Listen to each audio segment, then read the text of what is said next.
to his comic book roots, and the creative team that painstakingly coming this summer.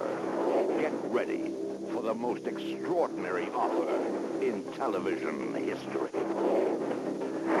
Now, in addition to NBC's great Olympic coverage, you can order 3 cable channels of incredible non-stop Olympic action. More tears, more glory, more excitement, 24 hours a day. All your favorite events in their entirety with absolutely no commercials. All the action of the '92 Summer Olympics is as close as your phone. And to help you capture all the magic of this unprecedented Olympic offer, you can get a VCR Plus, the amazing new device that automatically sets your VCR for you with these codes in TV Guide and newspapers, so you can record all your favorite events. Yours when you order the Olympic Triplecast Gold Package. Call now, 1-800-OLYMPIC to order. That's 1-800-OLYMPIC, the Olympic Triplecast, an Olympic lover's dream.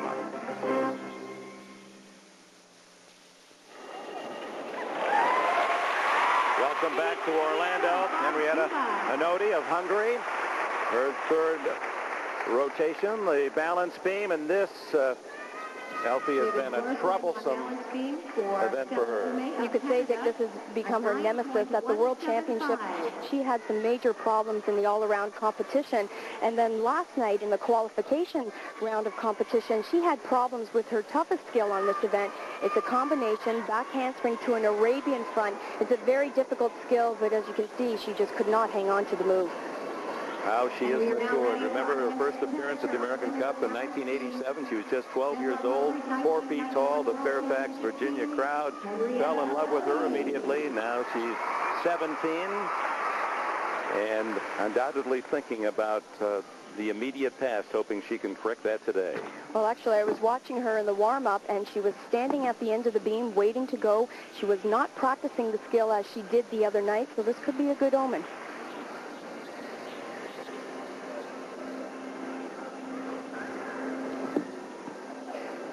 She'll set up with a full turn. This is the tumbling skill. Okay, just a slight wobble at the end, but she must be relieved that that tumbling skill is over. She reduced the difficulty too, didn't she?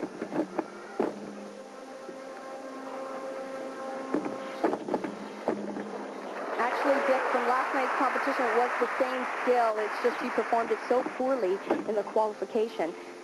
In today's event, just a slight wobble. It won't be a major deduction. Back extension roll. Now she levers down to a planche. And this is a new skill, just a little quarter hop. Judges always looking for some originality in the balance beam routine. And also, the athletes have to work down low on the beam. That's one of the requirements.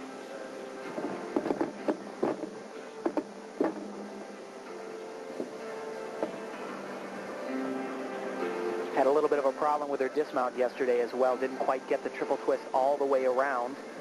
You're right, Tim. She has been having a lot of difficulty, and it was a skill that was so easy for her in the past. Still short on the landing.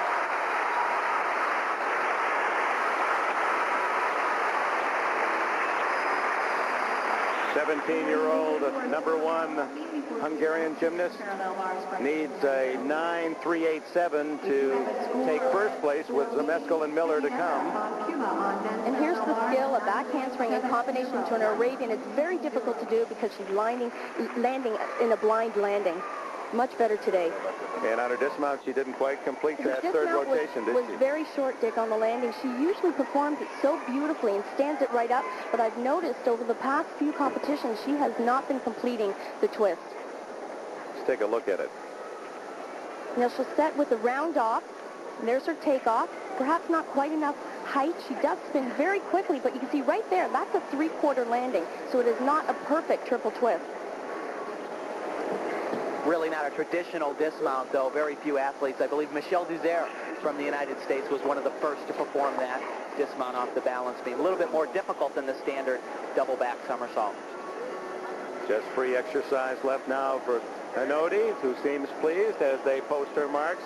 9.687 for Hanodi. That will move her into third place with Miller and Zmeskal yet to go, and we'll see their routines in a moment. But now it's Jared Hanks about to go on the parallel.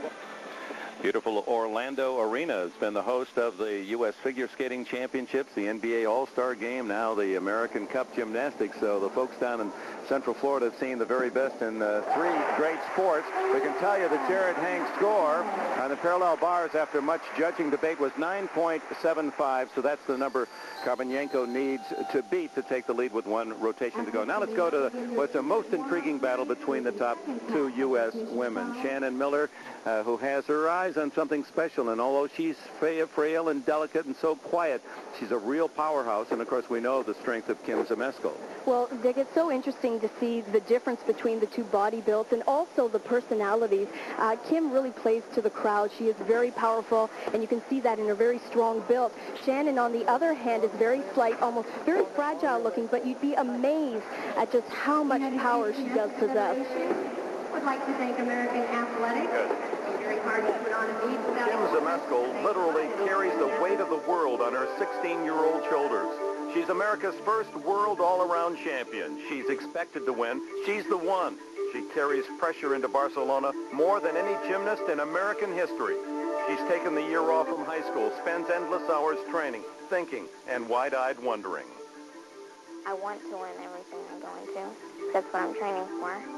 But now I feel like everybody else is saying, well, she's supposed to win it too. And the Olympic dream has no automatics. A challenger grows stronger each day. 14-year-old Shannon Miller, quiet and shy, this sinewy, muscled Oklahoman, is talented enough to take on Zmeskal. She showed her mettle just last night when she beat the world champion here in the qualifying round.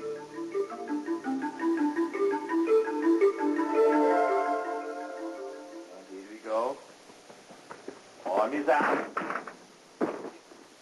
You slow the connection. You're hurling out and you're open. You're trying to keep it. Bring him a little bit. Make that connection. Yeah.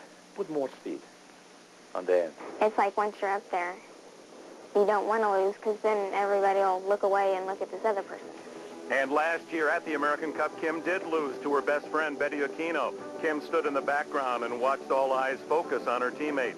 It was a troubling time for Zmeskal. A simmering feud with Bella didn't help.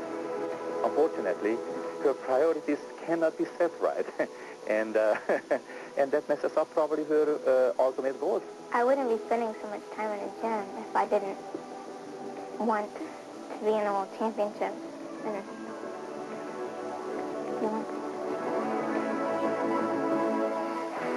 And all seemed to be forgiven when Kim won her second U.S. title in May.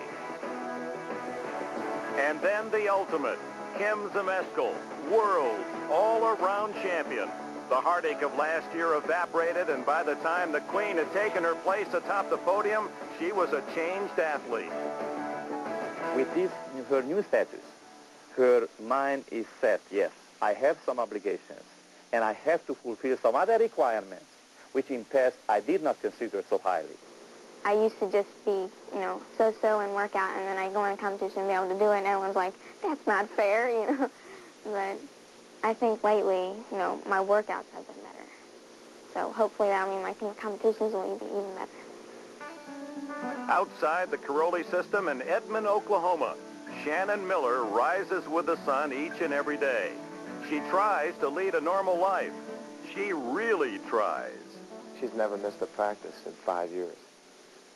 Not for sickness, not for anything. Illness, injury, nothing.